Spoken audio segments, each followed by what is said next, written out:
I don't know your name. I don't know your face. But if you grew up without a father, I know some of what you're carrying. And I want to talk to you directly today. Not about me, about you. Everybody else on this channel gets my stories. Today, you get a letter instead. I think it might be exactly what you needed to hear. Welcome back to Get Grounded. I'm Papa Todd. If you're new here, I make weekly content for men who want to be more capable, more calm, prepared for whatever life brings. So hit subscribe before you leave if you don't mind, because this is exactly the kind of content I make, and there's more of it coming. Now, let me say what I actually came to say. I spent most of my 57 years watching young men just like you, in my scout troop, in college, on my job sites, in my community. And I've noticed something I don't think anybody's ever said to your face. A lot of you built yourselves an overcorrection, anger that shows up before anything's even happened, cockiness that doesn't quite reach your own eyes, a smart mouth that gets you a laugh but costs you something most every time you use it. And if I'm honest, meanness, especially towards girls. And I want to tell you why, because I don't think you've ever heard the real reason. The father is usually where a boy first learns to run himself, his temper, his limits, who's actually in charge inside his own head. Without that, you didn't come out weak, you came out without an anchor. So you built one out of whatever was closest, loud, sharp, untouchable. Here's what I know for certain. Every bit of that armor that you put on is covering the same wound. You never got to rest on a father's approval, so every slight lands like a threat. Every interaction becomes one more chance to prove you're not what you're afraid you are. But that's not weakness. That's a boy doing his best to survive a job nobody trained him for. Now let me talk to you about the girls specifically, because I don't think you know what's actually happening there either. A boy doesn't just need a father to learn respect in general. He needs to watch a good man treat a woman well up close over and over until it's instinct instead of theory. Without that model, you go looking for one somewhere else. And there's an entire industry out there right now built specifically to catch young men like you and hand you the answer. They'll tell you contempt is strength, that wanting a woman and despising her can live in the same sentence. And if you get hurt once, you get in front of it and write her off before she can write you off. Here's the truth under all of that. You want the validation, and you're terrified of it at the same time. So you learn to want it and dismiss it in the same breath. So if she walks away, you'd already decided she didn't matter. That's not power.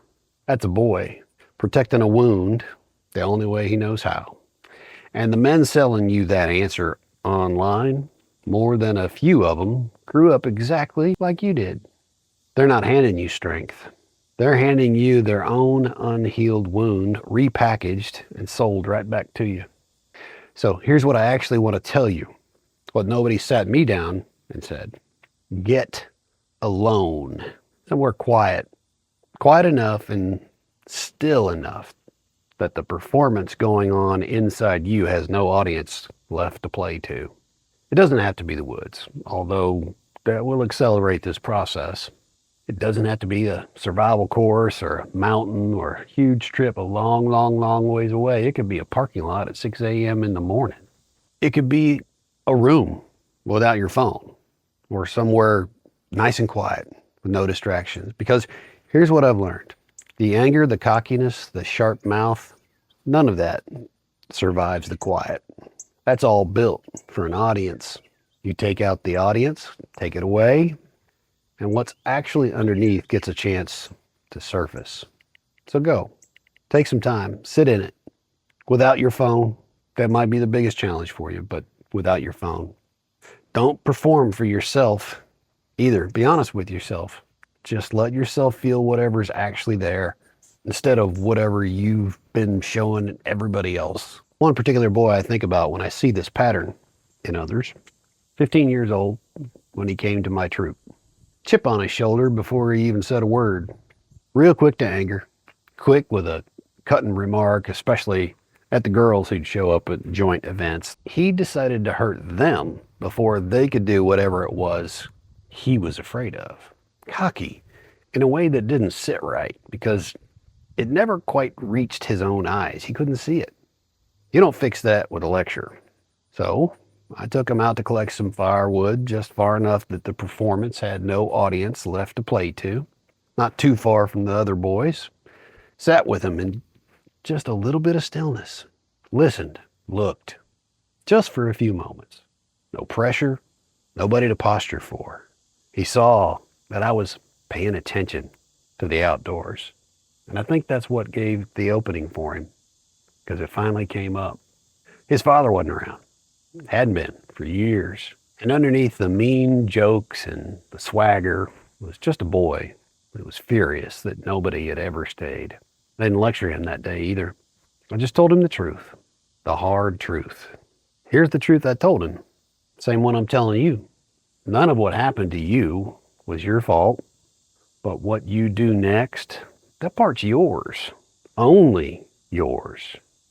And the first thing you need to do is take an honest look at who's actually around you right now. Some of the men and boys in your circle want the best for you, and some are just there because misery loves company, because your anger makes them feel less alone in their own. So you will not out-tough your way out of this surrounded by people performing the same damaging actions that you are. I hope that makes sense. You need to take an inventory. You got to be honest about who's actually in your corner and who's just standing in the wreckage with you because it's familiar to them too. That boy I told you about, that's exactly where his real work started. Not with an apology from anybody. Not with his father showing up. With him finally being honest about who he was and who was shaping his life. Now here's my promise to you. And I mean every word of this. I'm not just going to tell you to go find better people and walk away. That boy I mentioned, he found new friends. He found a mentor. Found a whole support system he didn't even know was possible because some men went and stood in the gap with him instead of just pointing out the door. That's what I'm offering you. That's what this channel's about. You don't have to build this alone. And you don't have to find it by accident, the way I watched him find it. Every video on this channel, every comment section, every man in this audience who's been exactly where you are, that's the place to start. Go find the men who are further down the road than you. Not algorithms, not influencers selling you contempt. Men. And when you find them, let them stand there with you, because the boy who does that doesn't stay who he was. And I've watched that happen many times in many boys' lives. I'd stake the whole channel on watching it happen again, starting with you. And I really do want to hear from you. I say this every week, and I mean it. If you grew up without a father, what's the one thing you wish somebody had told you the way I just tried to? Leave it in the comments. Somebody else is reading this. They might need your answer more than mine. So, till next time, get grounded, stay steady, and stay ready. We'll see you next week.